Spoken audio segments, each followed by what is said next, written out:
श्री महामहिमामयी महालक्ष्मी स्वरूपा श्री रुक्मिणी जी ने एक ब्राह्मण के द्वारा एकांतिक पत्र लिख करके अपने प्रेम का भगवान श्री कृष्ण को दिया। भगवान श्री कृष्ण ने उस पत्र को पढ़ा। आपने कल सुना जो पत्र में लिखा हुआ था। भगवान ने तुरंत दारुक को आदेश किया, तो दारुक विलंब न करते हुए सैव्य, सुग्रीव, मेघ पुष्प, बलाहक, ये भगवान के रथ के 4 घोड़े हैं। ये त्रिभुवन में कहीं भी आकाश में उड़ सकते हैं, जल में चल सकते हैं, आग में चल सकते हैं, इनका कहीं भी बेरोक टोक जा सकते हैं। 4 घोड़े भगवान के हैं, शैव्य, सुग्रीव, मेघपुष्प, बलाहक और सारथी दारुक है। अब आप सोचो अपने भक्त से कितना प्यार करते हैं भगवान कि अर्जुन जी के स्वयं सारथी बने, अपने सारथी को नहीं भेजा। और दारुक समस्त सारथी कलाओं में परम प्रवीण आचार्य है, क्योंकि भगवान के सारथी है और भगवान स्वयं अर्जुन जी के सारथी बने, इसलिए बलिहार है। ऐसे ही भगवत्ता का विस्मरण करके जहां अर्जुन जी की पादुका है वहां भगवान बैठे। बलिहारी है हमारे जगत गुरु भगवान श्री कृष्ण की दयालुता की, कृपालुता की, करुणा की। दारुक सामने आकर हाथ जोड़कर खड़ा हो गया और महाराज रथ तैयार है। भगवान श्री कृष्ण पहले ब्राह्मण देवता को चढ़ाया। भगवान ने कैसे स्वागत किया कल सुना था।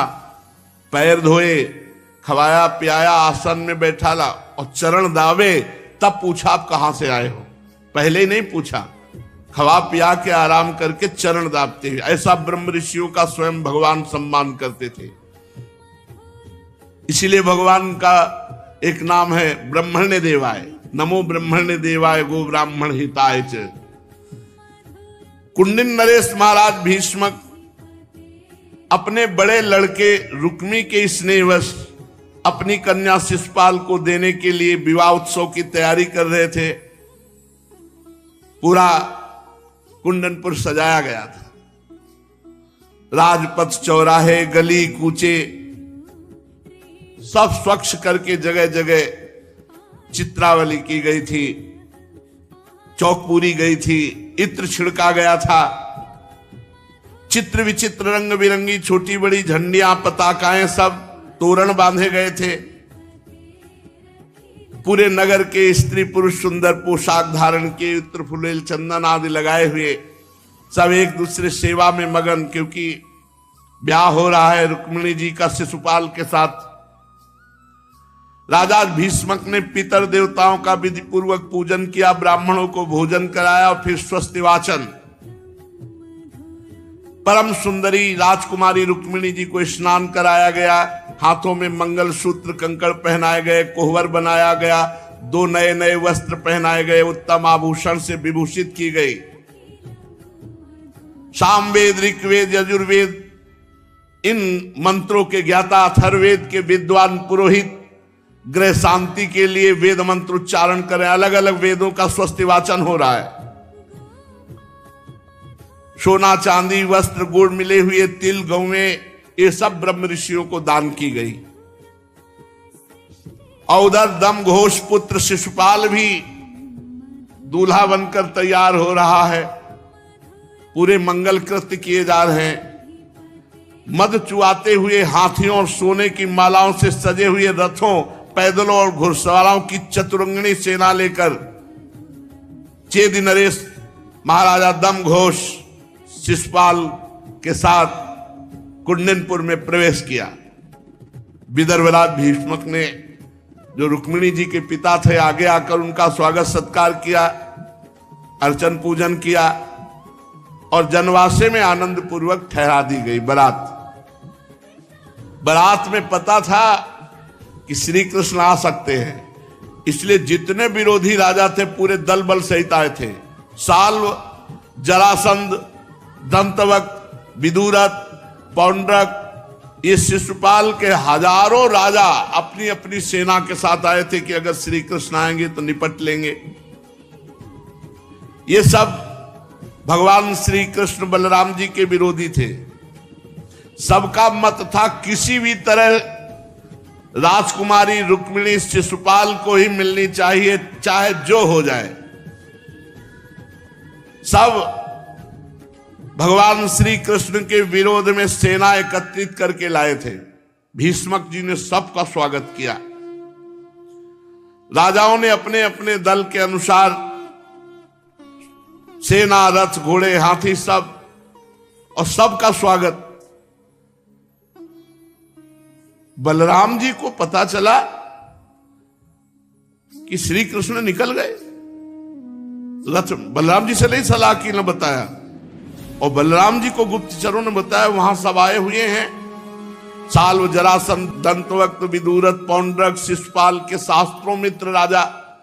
बलराम जी ने हल मूसल उठाया और कहा जल्दी चलो, अकेले समस्या आ सकती है। पर सोचा अकेले क्या समस्या आ सकती, जो विश्व का सृजन पालन श्रृंगार करता है, फिर भी लीला के लिए, हम सेवा के लिए बड़े रूप में आए तो मुझे पहुंचना चाहिए। यद्यपि भगवान श्री कृष्ण का अमित पराक्रम जानते थे बलराम जी, तो भी भाई के प्रेम के कारण हृदय भर आया और तुरंत चतुरंगनी सेना लेकर कुंदनपुर के लिए चल पड़े। सब तैयारी, दूल्हा आ गया है, जनवासे में टिका हुआ है। रुक्मिणी जी को पता चला कि अभी तक ना ब्राह्मण देवता आए सूचना देने और ना भगवान आए। भगवान के शुभागमन की प्रतीक्षा कर रही थी रुक्मिणी जी,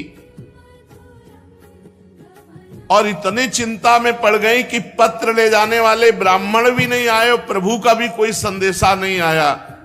क्या मैं अभागिनी?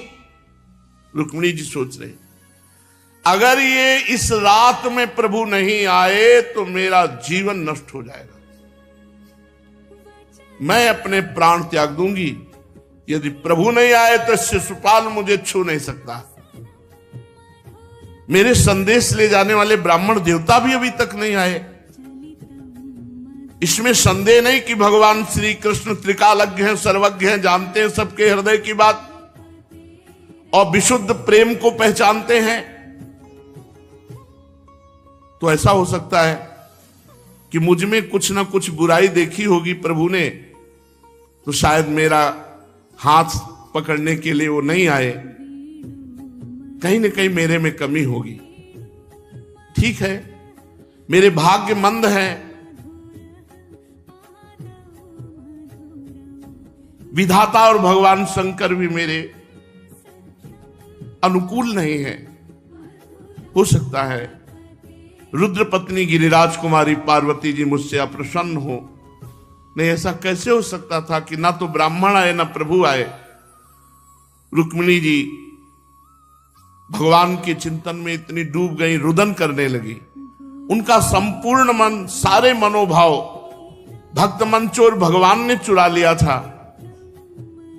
सोचो, जब उस स्थिति को सोचो, जो दूल्हा पसंद नहीं वो आ चुका है ब्याह करने के लिए, पूरी तैयारी है, और जो प्राण प्रिय हैं उनकी कोई सूचना नहीं है।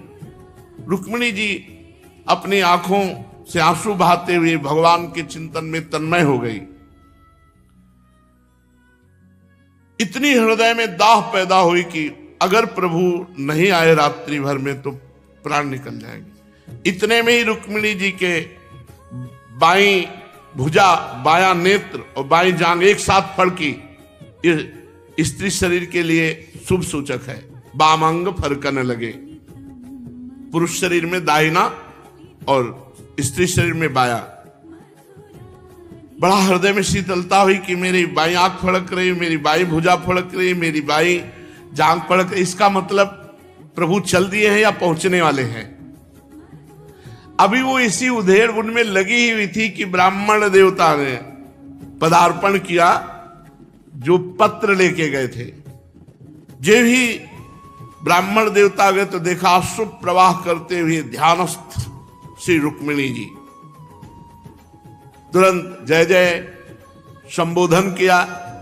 रुक्मिणी जी ने आंख खुला, देखा वही ब्राह्मण देवता। एकदम हृदय में प्रसन्नता छा गई और सहसा उठी और ब्राह्मण देवता को देखा तो ब्राह्मण देवता मुस्कुरा रहे थे। हृदय शीतल हो गया कि ये मुस्कुराहट बता, मुख प्रसन्न तन तेज विराजा, कीलेश रामचंद्र कर काजा। ये हमारा भगवत कार्य हो गया। प्रभु आ गए, क्योंकि ब्राह्मण देवता मुस्कुरा रहे हैं। प्रसन्नता से खिला हुआ मुख देखकर ब्राह्मण का ब्राह्मण देवता ने निवेदन किया, चिंता मत करो, भगवान श्री कृष्ण पधार चुके हैं, भगवान श्री कृष्ण पधार चुके हैं। ये सुनते ही बार बार भगवान शंकर को प्रणाम कर रहे हैं, बार बार पार्वती जी को प्रणाम कर रहे हैं, बार बार सब ऋषियों को प्रणाम कर रही हैं। महालक्ष्मी का अवतार श्री रुक्मिणी देवी जी है। और ब्राह्मण से भूरी भूरी प्रशंसा की। क्या कहा है प्रभु ने, कम शब्दों में बता दीजिए। उन्होंने प्रतिज्ञा की है कि तुम्हें वो खुद अपहरण करके ले जाएंगे, कोई नहीं छू सकता तुम्हें। रुक्मिणी जी का हृदय शीतल हो गया। भगवान की प्रतिज्ञा अमोघ होती है। भगवान के शुभागमन का समाचार सुनकर रुक्मिणी जी का हृदय आनंद से भर गया। रुक्मिणी जी ने ब्राह्मण देवता से कहा कि मैं क्या दे सकती हूं, बस तुम्हें नमस्कार करती हूं, इसके अलावा क्या दे सकती हूं। इस सूचना के बदले में अब स्वयं लक्ष्मी जी हैं, तो मैं स्वयं समर्पित हूं, प्रणाम करती हूं, इसके सिवा क्या दे सकती हूं। अर्थात समग्र लक्ष्मी ऐश्वर्य ब्राह्मण देवता के चरणों में समर्पित कर दिया। भीष्मक जी के गुप्तचरों ने सूचना दी कि पहले बलराम जी पहुंच गए, और कहा बिना पूछे चल दिए थे। देखा कि भैया आ गए, थोड़ा सकुच गए। सूचना मिली कि श्री कृष्ण और बलराम बिना निमंत्रण के आ गए हैं। निमंत्रण नहीं पहुंचा था, क्योंकि रुक्मी द्वेष करता था। क्यों आ गए? तो कहा बड़ा भारी विवाह हो रहा, तो विवाह देखने आए, उत्सुकतावश विवाह देखने आए हैं। अब भीष्मक जी ने पूजन की सामग्री ली और जाकर भगवान को मधुपर निर्मल वस्त्र, उत्तम उत्तम भेंट देकर बलराम जी की और श्री कृष्णचंद्र जी की पूजा की। भीष्मक जी बड़े विवेकी और बुद्धिमान थे। भगवान के प्रति उनके हृदय में अपार श्रद्धा थी, पर रुक्मी द्वेष करता था, बड़ा लड़का था और वो महाबलवान था। इसके कारण भीष्मक जी कुछ कर नहीं सकते थे। एक स्थान पे ठहराया। भीष्मक जी के यहां जितने निमंत्रण में राजा आए थे, सबको सूचना पहुंची श्री कृष्ण बलराम आ गए। सबके होश उड़ गए कि बिना निमंत्रण के आए, मतलब कुछ घटना घटेगी। जो संभावना थी वो घटना घटेगी। जब सुना श्री कृष्ण पधार गए, भीष्मक जी ने पूजन करके उनको स्थान भी दे दिया है, तब सब आपस में बातचीत करने लगे। तैयारी फिट, कुछ ना कुछ घटना घटेगी। श्री कृष्ण आए मतलब कुछ ना कुछ होगा। नगर के लोग दौड़े, श्री कृष्ण बलराम आए हैं। जो देखता वो यही कहता, हे भगवान गौरी शंकर, आप कृपा करो, अगर हमने जीवन में कोई दान पुण्य कुछ भी मंगल किया है तो वो मैं सब रुक्मिणी जी को देता हूं। रुक्मिणी जी का ब्याह इन्हीं से हो जाए। रुक्मिणी जी लायक तो सुंदर दूल्हा श्री कृष्ण ही है। ग्राम के सब लोग ऐसा कह रहे हैं कि पवित्र मूर्ति श्याम सुंदर श्री कृष्ण के सिवा रुक्मिणी जी का और कोई दूल्हा नहीं हो सकता। यदि हमने इस जन्म में या पूर्व जन्म में कोई सत्कर्म किया हो तो हे विधाता, मैं झोली पसार करे मांगता हूं। नगर की स्त्रियां पुरुष सब यही कहते, विदर्भ राजकुमारी रुक्मिणी जी का पाणी ग्रहण स्वयं भगवान श्री कृष्ण करें। जिस समय प्रेम परवश पुरवासी लोग इस प्रकार बातचीत कर रहे थे, उसी समय तुरही बजी, सावधान, राजकुमारी रुक्मिणी जी अंतःपुर से निकलकर देवी पूजन के लिए जा रहे, सब सावधान। नगरवासी सब हटा दिए गए, मार्ग सुरक्षित, बड़े बड़े बलवान सैनिक सुरक्षा में, लाखों करोड़ों की संख्या में सुरक्षा में सैनिक। प्रेम मूर्ति श्री कृष्णचंद्र जी के चरणों का ध्यान करते हुए एक एक चरण कमल धीरे धीरे श्री रुक्मिणी जी बढ़ाती हुई पैदल ही भवानी शंकर जी के मंदिर में जा रहे हैं पूजन करने।